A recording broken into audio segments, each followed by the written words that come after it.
Alright, update on Smooth Love Potion. So, it's been a couple of days, maybe coming on for 5 or so days since I did do my last SLP update. Let's see how it has been holding up since our last videos. I'm going to start off on the higher time frame, so let's jump right into the weekly. There's not much to talk about on the weekly, but you can see on the squeeze momentum indicator, we're using this instead of the MACD. I prefer this, but as you can see, we are losing bearish momentum, but the bears are still clearly in control, and in my opinion this is going to be more of a bearish momentum reset as we come up for another bearish candle to the upside, rather than switching back over to the bullish side of things. Why do I think that? Well, volume is still somewhat exponentially increasing. It's very hard to quantify this because on the upside the extremes are getting lower and lower, but on the downside you can kind of see these momentum wicks, the ones on the lower side of things, they are kind of building up a bit. So we're seeing a kind of 50-50 mix between the two.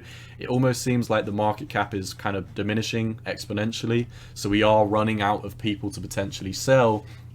But I think the hyperinflation that this token witnesses is probably why we're seeing the price move to the downside rather than the selling volume. If you don't know, if you haven't read the Axie Infinity white paper, SLP is basically very hyperinflationary. The more players that are playing to earn on Axie, the more of this they're going to print out of thin air. So it does seem like, looking at this on the weekly, the hyperinflation is pushing this down, and I don't expect SLP to perform well until we do enter a bull market, because without tons of investors running in to buy up the supply, then the hyperinflationary side of things is just going to keep on pushing this down. If you put this on a scale and you weigh out the supply, you weigh out the demand, and the supply at this moment in time is heavily outweighing the demand. So there's excess supply in the market.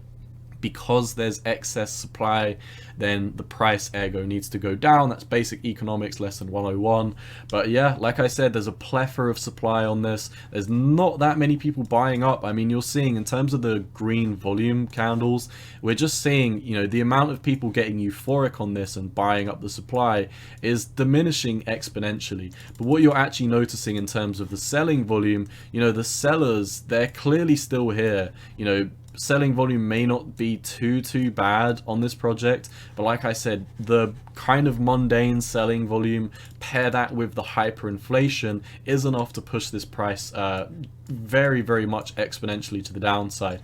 Bears are in control of all these time frames. If you are looking, you can kind of see every time we do have a slight reset on the squeeze mom, this is what I call bunny hills. You can see the momentum on the squeeze momentum in terms of the bears is decreasing, but we're bunny hilling up to these EMA ribbons and we're getting rejections while this happens. You can see here we didn't even make it up to the EMA ribbons, but we kind of bunny hilled up, we got rejected, and like I said, every time we see these bunny hills up to the EMA ribbons, it's normally a sign that at least in the short term the bears are taking a break. How I kind of like to look at this is the bears are in control of this entire trend, and I like to imagine this as the bears are doing bench press, and they've obviously got to take rest between sets, so they just do their 12 reps of bench press, right? They sit back, they drink a Red Bull, and this is while you're seeing the momentum subside. They obviously can't be working on this 24/7, so they take a minute break, they take a sip of Red Bull, and then when they do come back for their next set, it's just going to be more exponential, and we're once again going to move to the downside while they're pushing all this weight. So once again, this is kind of analogous of seeing the price cool off in a cooling phase while the bulls try and step back into the markets, but it kind of really seems like the bears are taking a break before their next move back over, in my opinion. As you can see, we're already kind of curving off on this, we're losing momentum on the daily, we're miles away from your moving averages. And one thing I haven't done on SLP before, but I will do this just because I don't like to cherry pick what charts do get the violations. If the chart looks bullish before, but then it starts breaking bearish, no one's safe from the inverse chart violation. If you've been watching my content for a while and you've watched me cover strong, if you've watched me cover stronger, if you've watched me cover XRP and ICP, you'll be very familiar with the inverse chart. This is something that I love to draw on projects projects that are breaking into price discovery to the downside. Now, a lot of the time, you know, we look at these charts, and if you are an investor in this, it's very easy to get caught up in the hype. It's very easy to see something that you might not think is there. Like, you might think, you know, this chart, we're finally coming down to the lows, we're finally going to be breaking bullish, you know, bears are losing momentum, etc. But you flip the chart and your brain is not used to looking at this chart, so you don't have an emotional attachment to this chart. I'm definitely going to make a video on inverse chart theory at some point, but I think looking at an inverse chart, your brain doesn't recognize it as something that you've previously been looking at and investing in, so you get to see a fresh perspective. And what I notice is you've got higher highs on the down, or higher lows on the downside, and in terms of the highs, we've kind of been rounding up into the all-time highs for quite some period of time right now, building momentum, getting ready for it. And as you can see, the lower highs are getting more exponential. This whole uptrend is supported by your EMA ribbons, and this green line here, this is green because on the inverse chart, you can see this was your previous all-time high.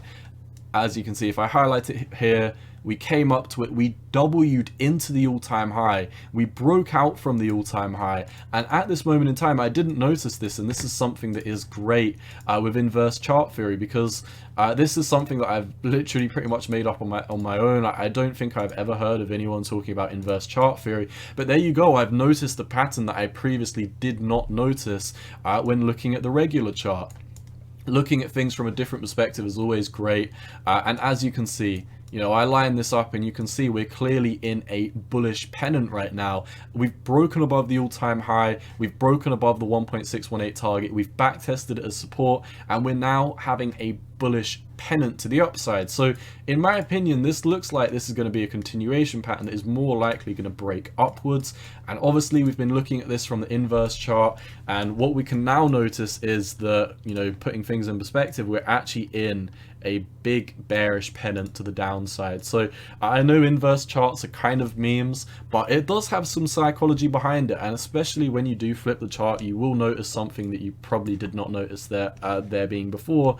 And in my opinion, it seems very obvious, very clear cut, but unfortunately it does seem like SLP and both Axie Infinity. I did just make an Axie Infinity video as well. If you do want my thoughts on Axie Infinity, go check out my channel. I do provide both Axie and SLP content, but it seems pretty black and white that we are going to be moving back down to the downside. I could be wrong. Keep an eye on roundabout that half a cent line. Let's be conservative and say if you see a big push up above the 0.006, then we might be saved in the short term. And by saved in the short term, I mean probably coming up to 0.007 and having a rejection before we do move back down to lower price levels. I think it's very evident that SLP is bearish on all time frames. 4 hourly time frame, you can see while we are in this bear flag right now, we're losing volume, which is a sign that we are in a pattern. So this bearish pennant definitely does seem like the pattern that we are focusing on right now. You can see multiple rejections against the EMA ribbons. We're constricting, the EMA ribbons are getting tighter and tighter and tighter, and we're gearing up for that next move. Bears are still in control, they are kind of subsiding a bit. I wouldn't pay too much attention to the squeeze one on the 4 hourly time frame, especially for SLP, and especially while we are in this pattern. I think the daily defines it much better, and as you can see, at least in my opinion, I think we're going to be breaking down lower. The problem with this is I don't think our price targets to the downside are absolutely brutal. I want to find something that's maybe not so brutal. I think your 1.618 is really the only thing that you can draw from at this moment in time, because all the like I said, all the trend lines are done, horizontal trend lines done, moving averages, you're below all of them. This is the most short-term moving average I normally run off. This is the 50 EMA. I normally run off the 200 and the 100, but it would be miles away, and unfortunately we are miles away from everything. We're miles away from all the trend lines. Everything's been invalidated, so we can only draw these micro fibs at this moment in time. It sucks, but it is what we have to run off, and as you can see, at least in my opinion, I think SLP would be breaking down another 57-58% against the US dollar. What do I think this is going to do against Bitcoin? Because I think everyone needs to quantify their charts against Bitcoin, because if you're holding an altcoin, you're holding it to get extra reward. It's all about risk to reward with these altcoins. If you're holding an altcoin, there are two things that you need to be aware of. Number one, you want it to heavily outperform Bitcoin, right? Because if you are holding an altcoin that's not outperforming Bitcoin, there's not much point. Number two, you need to recognize when you are holding these altcoins, you are taking on a plethora of extra risk than if you were just to hold Bitcoin. So with those two things combined, it is very simple. If you're holding an altcoin, you want it to outperform Bitcoin, because if you're holding an altcoin that's not outperforming Bitcoin, not only are you better off just holding Bitcoin in terms of how much money you would be losing / making, but also if you're holding an altcoin that's underperforming against Bitcoin, you're holding something that's far more risky than Bitcoin. For SLP, for example, this is very, very risky and suffers from hyperinflation. If you are holding SLP over BTC, you can see you are getting slaughtered against the Bitcoin pair. This is very evident that, you know, from all the way up here, when this was round about the, you know, I'm not going to mention all the zeros, but this was round about 604. Coming down to these lows, you know, we're not even at 2 at this moment in time. So, you know, if you were just holding Bitcoin, you would have outperformed SLP absolutely massively. If we come over to the trading view pair on this, unfortunately there is not, you know, if you go on to trading view, you type in SLP BTC, I would have already looked for this, but unfortunately we do not have an SLP BTC trading pair over on trading view. But you zoom out and you can see, I mean, even if we just take it from here, or should we go over to the weekly time frame, so I guess we could quantify it a bit better. So let's say you've been holding SLP since all the way up here. We're not even going to take it to the all-time high. Like we're going to be hella conservative and say if you were just holding SLP from this moment in time in February, you know, you draw the price target and you can see you're down 86% in only 3 months against its Bitcoin pair. So if you're holding SLP, not only are you down 86-87% against Bitcoin, meaning that if you just held Bitcoin instead of SLP, you would have been able to bought almost double the amount of SLP that you originally converted it to, but you are also still taking on tons of exogenous risk. You're taking on risk that you do not need to be taking on in the altcoin markets, and you're taking on this risk hoping it will outperform Bitcoin, but it's very clear SLP is underperforming Bitcoin very, very harshly. So what do I think of this? I think SLP is breaking down further against the US dollar. I think it's very clear. We just checked out the BTC pair. It's heavily underperforming Bitcoin. So if you are invested in SLP, you're taking on tons of extra risk on the market and you're holding an altcoin that is not outperforming Bitcoin. Does that mean that at some point it won't outperform Bitcoin? You know, that's absolutely not what I'm saying. I do think at some point in time this will outperform Bitcoin. In fact, I would bet money that coming into a more bullish market, you know, altcoins like this will outperform Bitcoin at some moment in time. So when that moment in time comes, I will be updating you. I will be letting you know if I do plan on taking any trades. But as of this moment in time, it's very black and white that SLP is underperforming against Bitcoin. So it doesn't make sense to try and assume that the bottom is in at this moment in time. I'd much rather buy the breakout. Wrapping up the video, I want to talk about a few charts just for 20 seconds each that I think have massive importance. That are not necessarily the SLP price, but they will directly / indirectly affect SLP. One that will indirectly affect SLP is if Bitcoin starts breaking down. You know, if Bitcoin capitulates below this bear flag that we're in and we break below 28.5, we have fallen out of the side of this asymmetrical triangle. The price target of this is all the way down at 25,000.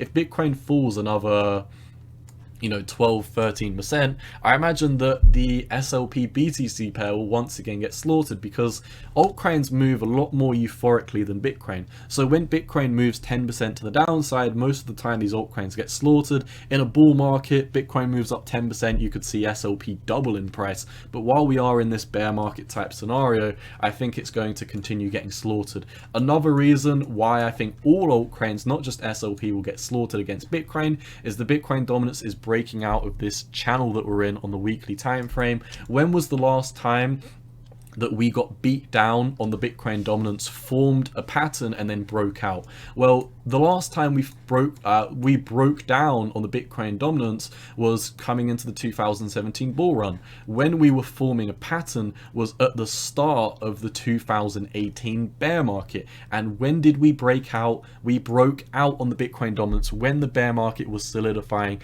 Bitcoin massively outperformed altcoins. Everything went down against the US dollar, but all of the BTC altcoin pairs were in a bull market, meaning all of your altcoin BTC pairs were in a bear market. Like, for example, we just checked out SLP divided by the price of Bitcoin. That means if you're holding SLP, how is that performing against Bitcoin? It got slaughtered. If you were holding BTC and we were looking at a BTC altcoin charts back in the day for the bear market, basically Bitcoin was massively outperforming all the altcoins. And I think we're about to enter a stage like this in the 2018 bear market where the Bitcoin dominance goes massively up, potentially to 60 to 65%. That is my target. What I mean by that is the market cap for the amount.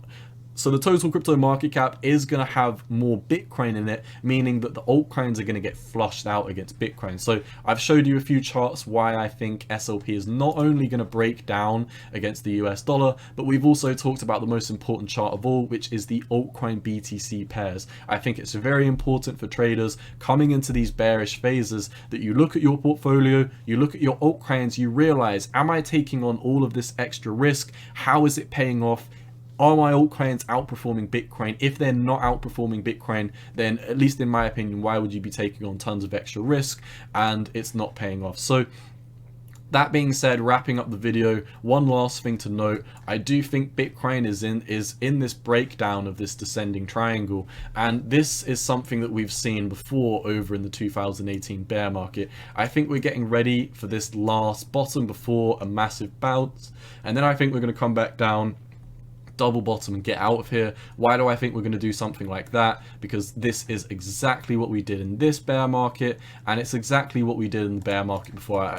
I'm just going to quickly glance over it, but you can see one bottom, huge pump, double bottom, you're out of here.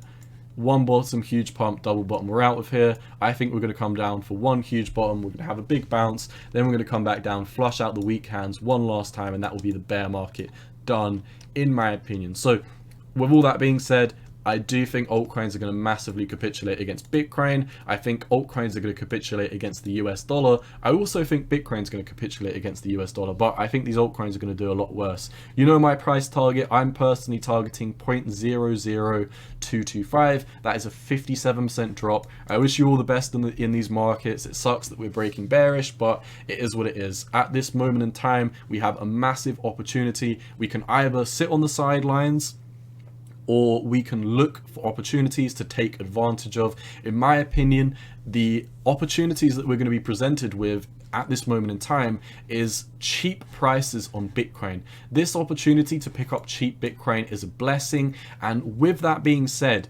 using that cheap Bitcoin as we do break into more bullish cycles, this is going to be a great opportunity to buy these altcoins that have been slaughtered against their Bitcoin pairs. And that's what I plan on doing with a lot of my favorite altcoins like Solana, and a few others. I'm not going to go into that. So that's all that I think is going on right now. Best of luck on SLP. Like I said, I do also cover Axie. If you want to check that out, check out my channel. All I've got for you today, cowboy out. Peace.